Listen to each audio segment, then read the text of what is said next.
नमस्कार दोस्तों, हमारे YouTube channel RN career point में आपका स्वागत है। आज हम लेकर आए हैं कक्षा 12 हिंदी साहित्य का मॉडल पेपर, जो कि आप लोगों के लिए बहुत ही हेल्पफुल रहने वाला है। तो आप सभी लोग इनको ध्यान से पढ़ेंगे, ध्यान से देखेंगे, ताकि आप लोगों के आने वाली जो बोर्ड की जो वार्षिक परीक्षा है उनमें आप और भी ज़्यादा बेहतर कर सको। मैं कुछ मोटिवेशन स्पीच लाइनों के साथ में इस पेपर को आपके सामने पेश करूंगा। जैसे कि परिंदों को मंजिल मिलेगी, परिंदों को मंजिल मिलेगी, यहीं यकी उनके पर बोलते हैं। अक्सर वो लोग खामोश रहते हैं ज़िंदगी में जिनके हुनर बोलते हैं। यानी कि हमें पढ़ने के लिए यानी कि हर चीज़ की कोई आवश्यकता, यानी कि हर चीज़ आज उपलब्ध हो जाती है, तो हमें खामोश रह करके ज़िंदगी के अंदर आगे बढ़ना चाहिए और आगे हमें इसी तरह का प्रयास करना चाहिए। सबसे पहले हम देख पा रहे हैं कि प्रश्न पत्र की जो योजना है, प्रश्न पत्र की जो योजना है वो जो समय है वो 3 घंटे 15 मिनट यानी कि 3.25 घंटे का रहेगा। इसके बाद में जो पूर्णांक है वो 80 का रहेगा। जैसा कि आप स्क्रीन पर देख पा रहे हो, पूरा का पूरा जो मैंने एनालिसिस करके पूरे के पूरे पार्ट को एकदम आपके सामने रखने का प्रयास किया है, ताकि प्रत्येक बालक ये अच्छी तरीके से जान जाएं कि किस भाग से कितने प्रश्न आने वाले हैं और उनका उत्तर हमें कैसे देना है। यानी कि एक कम समय के अंदर एक अच्छी तैयारी करके और अच्छे अंक प्राप्त करके, यानी कि अपने घर वालों के विश्वास पर खरे उतर सकें, इसके लिए हमने प्रयास किया है। हम एक एक करके सभी विषयों के मॉडल पेपर हमारे यूट्यूब चैनल पर लेकर आने वाले हैं, जिनसे मैं यहीं आप लोगों से वादा करता हूं कि आप लोग भी इस चैनल को ज़्यादा से ज़्यादा अपने दोस्तों के साथ में शेयर करें, सब्सक्राइब करें और लाइक और जो बेल आइकन की जो घंटी है उनको भी आप लोग दबाएं, जिनसे कि सभी जो विद्यार्थी है, आपके जो सहपाठी है, उन तक ये चीज़ पहुंच सकें। आगे हम देख पा रहे हैं पूरा का पूरा जो प्रश्नों का जो अंक भार है, आप लोगों से कोई पता नहीं छिपा है नहीं, तो देख पा रहे हो। और हम बिना समय गंवाए अब हम चलते हैं अपने जो बोर्ड द्वारा जारी मॉडल पेपर है वहाँ पर हम चलते हैं। तो ये निर्देश आप लोगों को सामान्य पढ़ लेना है। सबसे पहले हम जो यहाँ देख पा रहे हैं स्क्रीन के ऊपर,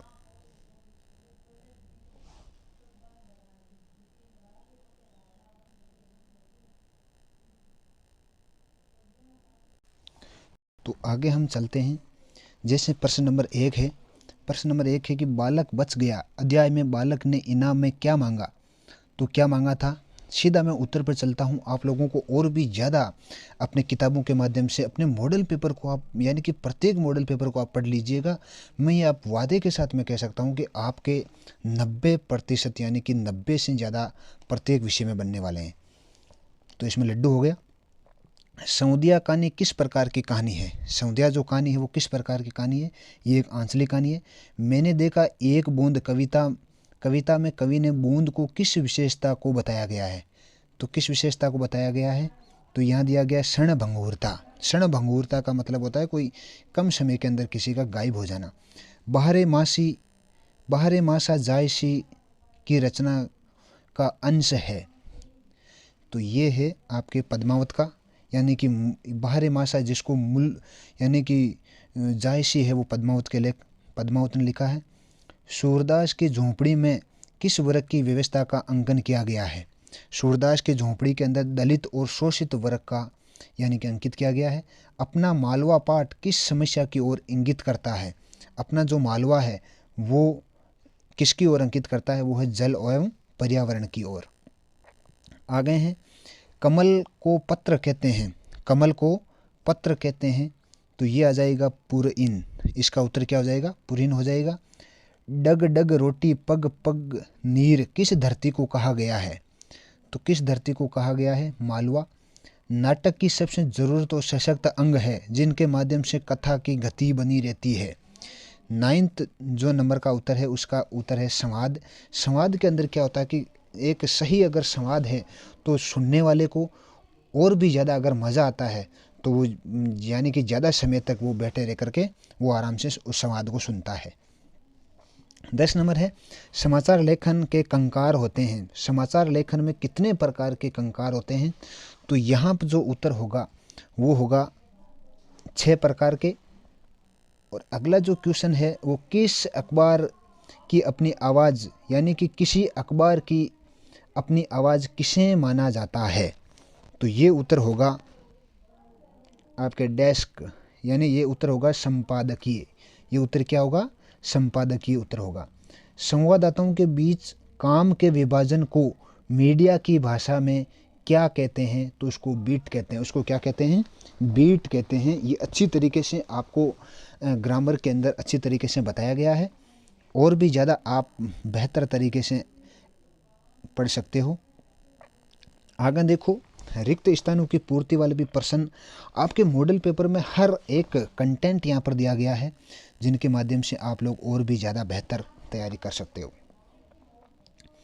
काव्य की शोभा बढ़ाने वाले तत्व, काव्य की शोभा बढ़ाने वाले तत्व क्या कहलाते हैं? उसको अलंकार कहते हैं। हमने अच्छी तरीके से बताया है कि अलंकार कितने प्रकार के होते हैं, और अलंकार के कहाँ कहाँ उनके, यानी कि कई बार माइनर अंतर भी उनका होता है, तो वहाँ पे अच्छी तरीके से हमें पता होना चाहिए। आगे हैं रोला व उलाला छंद के योग से क्या बनता है? छपिये बनता है। हिंदी साहित्य में हमने अच्छी तरीके से पढ़ा है कि रोला और उलाला के छंद के योग से छपिये छंद का निर्माण होता है। ऐसी काव्य रचना जिसे पढ़ते ही अर्थ ग्रहण हो जाए वह प्रसाद गुण से युक्त रचना मानी जाती है। वो किनसे मानी जाती है? प्रसाद गुण से युक्त रचना मानी जाती है। हमने अच्छी तरीके से काव्य गुण और काव्य दोष के अंदर बताया है कि ऐसे काव्य रचना जो पढ़ते ही क्या अर्थ ग्रहण हो जाए, यानी कि हमने उदाहरण भी दिया था। हमने उदाहरण दिया, किसी के मान लिया के पास लड्डू है, प्रसाद का लड्डू, अगर किसी को प्रसाद हाथ आते, यानी कि हाथ में मिलते ही वो बहुत खुशी झूम, हाँ हमें इसी भगवान का कोई प्रसाद मिला है। आगे हैं जब कारण नहीं होने पर भी कार्य हो वहाँ विभावना अलंकार, यानी कि वहाँ भ्रम पैदा हो जाता है। सागर के उर पर नाच नाच लहरें करती है मधुर गान, पंक्ति में मानवीकरण अलंकार है। पंक्ति में क्या है? मानवीकरण अलंकार है। जैसे हमने अच्छी तरीके से अलंकारों को बताया है। और आप, यानी कि ये जो मॉडल पेपर है, इन मॉडल पेपरों में से पूरे के पूरे, यानी कि मैं ये गारंटी लेता हूँ कि हर बार की तरह अगर आप भी अब की बार अगर मॉडल पेपर सही ढंग से पढ़ते हो तो 90-95% इन्हीं मॉडल पेपर में से पढ़ता है। आजकल बोर्ड भी ये चाहता है कि कोई भी बच्चा है वो डिप्रेशन में नहीं आए, क्योंकि कई बच्चे वो हत्याएं कर लेते हैं, आत्महत्याएं कर लेते हैं। तो इस उद्देश्य से बचने के लिए सरकार ने जैसे प्री बोर्ड का आयोजन करवाता है, जैसे मॉडल पेपर बोर्ड, ये बोर्ड के स्वयं के द्वारा जारी किया गया मॉडल पेपर है। कोई यानी कि आम कोई निजी कोई संस्था के द्वारा ये मॉडल पेपर जारी नहीं किया गया है। ये एक माध्यमिक शिक्षा बोर्ड अजमेर के द्वारा जारी किया गया मॉडल पेपर है। आगे देखो, 3 वर्णों से एक गण बनता है। बहुत शानदार, ज़्यादा हार्ड आपके आने वाले नहीं है। इसी तरीके से मैं ये लगातार आगे देखो, अब आपको अपठित जो गद्यांश है उसके उत्तर आप लोगों को देना है। आपको अच्छी तरीके से पढ़ना है, उत्तर देना है। और उत्तर के लिए सबसे पहले है कि हिंदी भाषा का साहित्यकार किसका उपासक रहा है? हिंदी भाषा का साहित्यकार किसका उपासक रहा है? तो ये थोड़ा सा डबल आ गया है, तो मैं यहाँ नहीं चल करके मैं अब यहाँ चलता हूँ। हिंदी भाषा का साहित्यकार किसका उपासक रहा है? तो हिंदी भाषा का साहित्यकार तेज का उपासक रहा है। जैसा कि आप इस पूरे पैराग्राफ में देख पा रहे हो, हिंदी भाषा का कौन सा भाव बतलाया गया है? तो हिंदी भाषा में विनयशील का भाव, यानी कि हिंदी भाषा में अगर आप कहाँ भी देखते हो तो एक तो अपशब्द का, कहीं भी आपको हिंदी अगर कोई व्यक्ति बोलता है, कोई बालक बोलता है, कोई बालिका बोलती है, तो उनके कोई भी, यानी कि उसके कोई अपशब्द हिंदी भाषा के अंदर नहीं आते। हिंदी भाषियों को किस स्वर में बोलने हेतु कवि प्रेरित कर रहा है?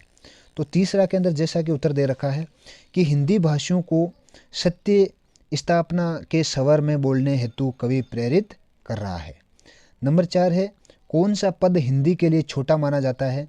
तो भाषा, राजभाषा का पद हिंदी के लिए छोटा माना जाता है, क्योंकि हिंदी भारत के अंदर नहीं बल्कि आज विश्व के अंदर भी हिंदी का चलन ये ज़्यादातर होने लग गया है। तो राजभाषा नहीं बल्कि एक राष्ट्रभाषा होनी चाहिए। ये कवि लगातार इनके लिए प्रयास भी हमारे लोग कर रहे हैं।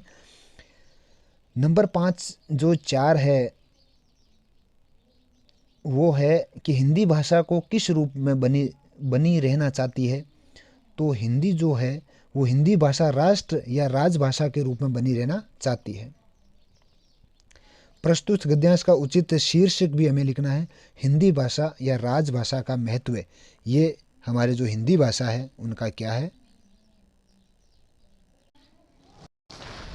प्रश्न क्रमांक 4 है, वो भी एक अपठित गद्यांश के रूप में आपके क्वेश्चन आता है। इस अपठित गद्यांश को आप अच्छी तरीके से बढ़िया तरीके से रीड करना है। रीड करने के बाद में आपको यहाँ उत्तर तक जाना है। इसमें कोई वास्तव में अगर हम देखेंगे तो ये प्रश्न हमारे बिल्कुल सरल तरीके से हम इनको लेके आ सकते हैं। जैसा कि पहला प्रश्न दिया गया है, श्री कृष्ण हस्तिनापुर क्या संदेश लेकर गए थे। तो श्री कृष्ण जी भगवान है वो हस्तिनापुर मित्रता और शांति का संदेश लेकर गए थे। अगर किसी ने महाभारत देखी है तो श्री कृष्ण का जो अध्याय इसको पढ़ने की ज़्यादा आवश्यकता नहीं पड़ती है। यानी कि जिस तरह से युधिष्ठिर है वो इनको भेजा था, और दुर्योधन है, दुर्योधन से ये बोला था कि भाई हमें पांडवों के लिए सिर्फ 5 गांव दे दीजिए। जब दुर्योधन ने कहा कि हम पांडवों के लिए एक 5 गांव नहीं बल्कि एक सुई भी उसको नहीं दे सकते, तब श्री कृष्ण ने उनको समझाया कि पांडव भी हकदार है, लेकिन आप जानबूझकर ऐसा क्यों करते हो। तब दुर्योधन ने कहा था कि हे अर्जुन, हमें पता नहीं कौन सी शक्ति ये काम करवाती है। हमें ये पता है कि पांडु है वो हमारे राज्य के यानी कि आधे के अधिकार हैं। ये राज्य यानी कि किसी के बराबर बंटवारे के हमारे यानी कि हकदार है, लेकिन फिर भी हमारी ऐसी कौन सी ताकत है जो हमें ये काम नहीं करने दे रही है। आ गए हैं, किसको समझाने के लिए भगवान हस्तिनापुर आए बताइए। जैसा कि आप गद्यांश के अंदर पढ़ पा रहे हो, पद्यांश के अंदर आप जैसा कि पढ़ पा रहे हो, तो उसके अंदर है दुर्योधन श्री कृष्ण आए थे। आ गए हैं, सौभाग्य ने सब दिन सोता पंक्ति का अर्थ क्या है। तो इसके यानी कि दुख के बाद सुख आना निश्चित है, उसी प्रकार जीवन में हमेशा दुर्भाग्य नहीं आता, अपूर्ति सौभाग्य भी आता है। पांडवों ने वन में कौन कौन से कष्ट सहन किए। तो पांडवों ने वन में सर्दी, गर्मी, वर्षा के प्राकृतिक यानी कि कष्टों को भी उसने किया है। और जो इस तरह का हम देख पा रहे हैं, थोड़ा सा हाँ, अब आपको आगे चलना है। पांडवों को वन में कौन कौन से कष्ट सहन किए। ये कृष्ण ने हस्तिनापुर जाने का क्या उद्देश्य था। जो श्री कृष्ण भगवान है वो हस्तिनापुर जाने का उद्देश्य को युद्ध रोकना, संधि करना और अपनाना और दुर्योधन को समझाने का प्रयास किया, लेकिन दुर्योधन कहाँ मानने वाला था। प्रस्तुत पद्यांश में उचित शीर्षक आपको लिखना है। तो शांति का दूत श्री कृष्ण या पांडवों शांति दूत श्री कृष्ण, ये आपको आता है। अब हम खंड बे चलते हैं, जो कि हमारे चैप्टर में से यहाँ क्वेश्चन लिए गए हैं। लेखक ने सेवाग्राम में किन किन देशभक्तों को देखा। लेखक ने लगभग 3 सप्ताह तक सेवाग्राम में रहे। उन्होंने दिनों में सेवाग्राम में अनेक जाने माने भक्त देखने को मिले। पृथ्वी सिंह आज़ाद आए, और वहीं दिनों पर मीरा बेन थी। खान अब्दुल गफ्फार खान आए, और कुछ दिनों के बाद राजेंद्र बाबू भी आए। सिंगरौली के लिए लेखक ने बैकुंठ एवं काला पानी की उपमा क्यों दी। सिंगरौली ने विंध्याचल पर्वतमालाओं के चारों तरफ फैलने वाले घने जंगलों, प्राकृतिक सौंदर्य के कारण बैकुंठ माना जाता है। यातायात आदि सुख सुविधाओं के साधन से शून्य होने या दुर्गम होने के कारण। अगला प्रश्न है, विद्यापति की नायिका प्रेम के अनुभव का वर्णन करने के असमर्थता क्यों व्यक्त करती है। विद्यापति की नायिका प्रेम अनुभव करने का वर्णन करने के लिए असमर्थता व्यक्त करते हुए अपनी सखी से कहती है कि तुम उस प्रेम का वर्णन करने लगूं तो वह प्रेम क्षण भर नवीनता को प्राप्त करता चला जाता है। वाणी की चतुरता, विग्ध जन और आनंद पर कितना है अनुमोदन करे, लेकिन उसका वास्तविक वर्णन नहीं कर सकते। इसलिए नायिका प्रेम वर्णन करने के लिए असमर्थता व्यक्त करती है। दिशा कविता में बच्चे ने हिमालय को पतंग की दिशा में क्यों बताया है। तो बच्चा पतंग को उड़ाने का आनंद ले रहा है। कविता अचानक प्रश्न असामयिक लगा और फिर उसने सहजता से हिमालय उधर है जिधर मेरी पतंग उड़ रही है। बालक ने हर उस चीज़ को पतंग की दिशा में नज़र आती है। कवि कहता है कि मैंने ये पहली बार स्वीकार किया कि बच्चों की दुनिया सीमित होती है और उनकी सोच भी सीमा भी उतनी ही सीमित होती है। इस कारण वे हर चीज़ अपने ढंग से देखते हैं। आगे है झोंपड़ी विश्व को हर लेखक ने किन दो सांपों के बारे में बताया है? तो लेखक ने डोडहा, मज गिद्धवा, धामिनी, गोहुहन, घोर, कड़ाइच, भटिया आदि का वर्णन किया गया है। डोडहा, मज गिद्धवा, विषहीन, धार्मिन, ये सारी चीज़ों का प्रयोग है उसने किया है। आचार्य राम शुक्ल ने साहित्यिक परिचय देना है, तो आप इनको आराम से दे सकते हो। तो आप लोगों को अच्छी तरीके से यहाँ से रीड कर लेना है, पर्याप्त आपको समय मिलेगा। घना और हमारे जैसे कि मैं ये भी कहना चाहता हूँ कि हमारे सभी बच्चों को ज़्यादा से ज़्यादा शेयर करना है, ताकि प्रत्येक बालक हम जो सुविधाएं लेकर आए हैं उनका वो अच्छी तरीके से पढ़ सकें और हर तरीके से एक दूसरे के जो भी कोई कमज़ोर बालक है हमारे आसपास पड़ोस में, तो उनको भी वीडियो शेयर करें ताकि उनका भी भला हो जाए, कल्याण हो जाए। ग्रहानंद की साहित्यिक रचना भी यहाँ पर आपको लिखना है, आपको अच्छी तरीके से याद करना है।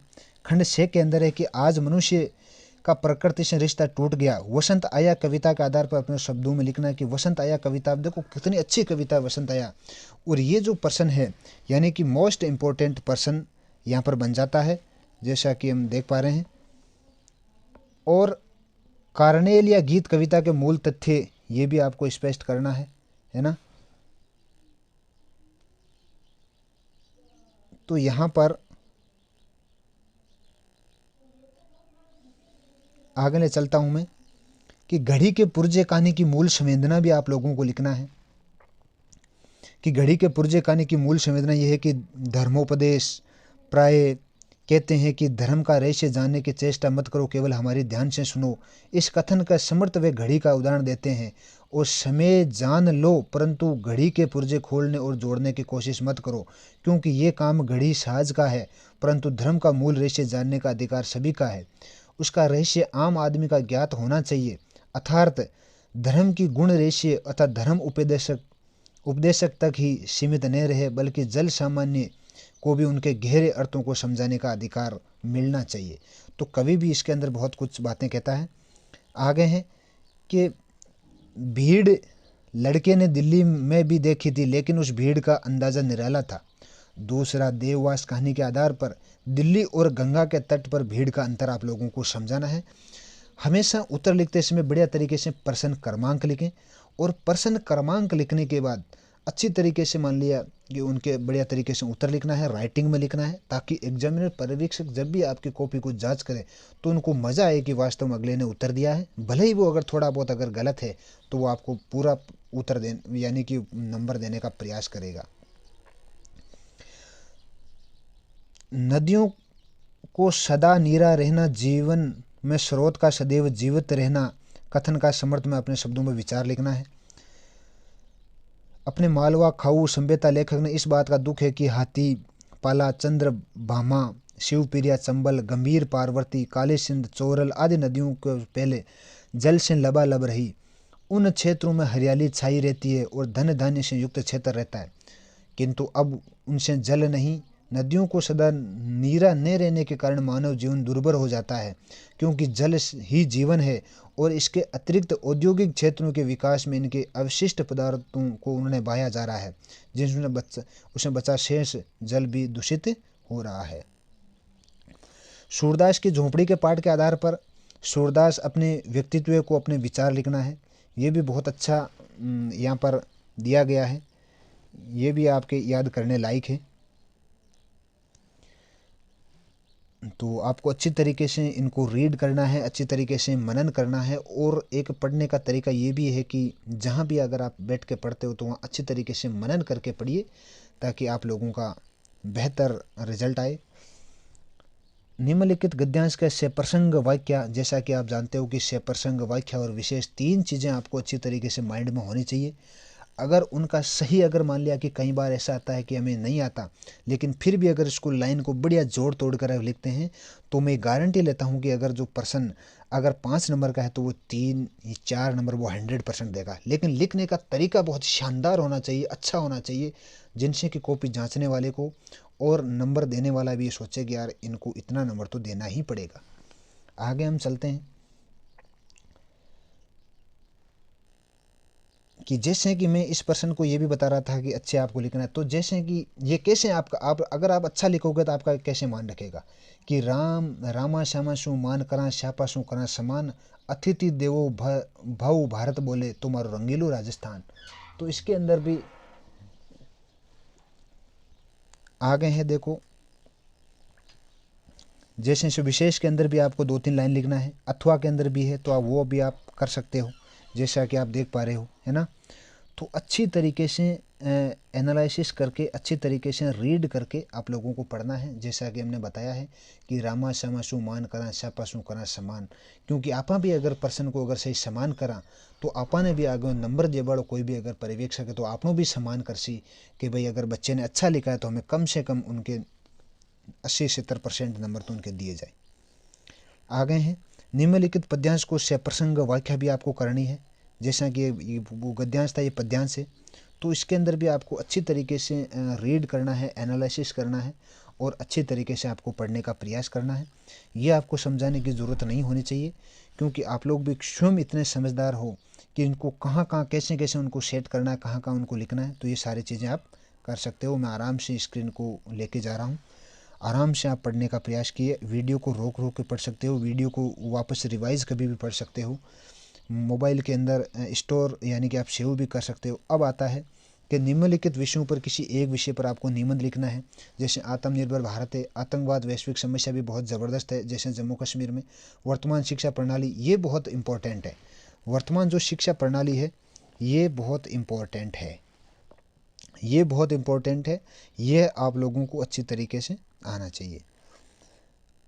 तो जैसे आत्मनिर्भर भारत है तो वहाँ उनको आप देखने के लिए आप देखो संकेत बिंदु आपको पेपर में दिए मिलेंगे, तो आपको मोटा मोटी कम से कम 15-20 निबंध आपको तैयार करके जाने हैं।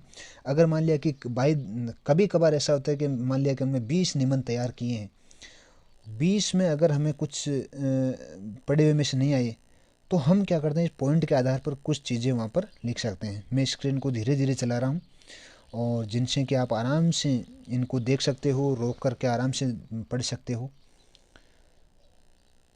तो ये था एक विषय पर हमने यहाँ लिया है आत्मनिर्भर भारत, बाकी आप लोगों को तैयार करना है।